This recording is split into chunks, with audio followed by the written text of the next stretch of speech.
I was involved in ministry in the prison since my arrival in 1986. We had a new administrator in the institution that I was in at the time who decided that inmates should not lead, teach, preach, do any type of ministry themselves. It should all be done by staff. And having done so for like the last 7 years without an incident, without a problem, of course I objected, and we went through all the necessary institutional remedies and steps and objections and couldn't seem to get a proper response. And so I reached out for some help and was guided to the ACLU. What did you think when you heard that the ACLU was going to take your case? Because, you know, we've been accused of being anti-religion and anti-Christian.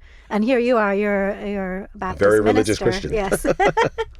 I had actually read a case that was almost directly on point that had been done by the ACLU in Rhode Island with an inmate who was preaching, who had been told he couldn't, and they'd won. So when I heard that I was actually going to have the opportunity to be represented by the ACLU, I was glad, because it meant, I had people who had experience in exactly what I was going through. The ministry that was going on was something that actually benefited the prison system. I mean, I wasn't telling guys that they needed to disregard what officers were telling them. I wasn't telling them that they needed to, uprise in the prison. And I was actually telling them that they needed to live lives that would make them people that society at large wanted and would welcome in return.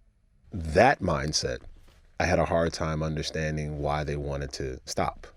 I wasn't just teaching them and ministering to them as so many came in and did, and quite effectively. But when that last moment of, well, you get to go home, so you really don't understand what we go through, I was able to say to them, I'm not going home. When this service ends, I'm going to walk down the hallways and I'm going to lock in just like you. And I can only make calls at a certain time and only can see my family at a certain time. So there was that added bit of, side by side that I think really kind of resonated with the guys. We won our ACLU case. We ended up settling with the state to restore your right to preach. What did that mean to you? It was a relief. One part of ministry is counseling. And so I've had an opportunity to really talk intimately with a lot of these men and hear their stories, hear their struggles, hear what they're going through.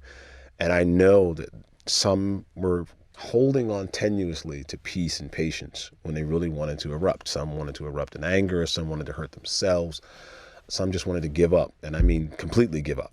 So while there was this celebration in my heart, I've done all this time and thank God I'm walking out this door, there was literally a part of me that was broken because I was leaving behind these people that I cared about so much, and some who I was really, really concerned about. My heart is still set on trying to help in some way what I see as a very disturbed and problematic situation that is our Department of Corrections.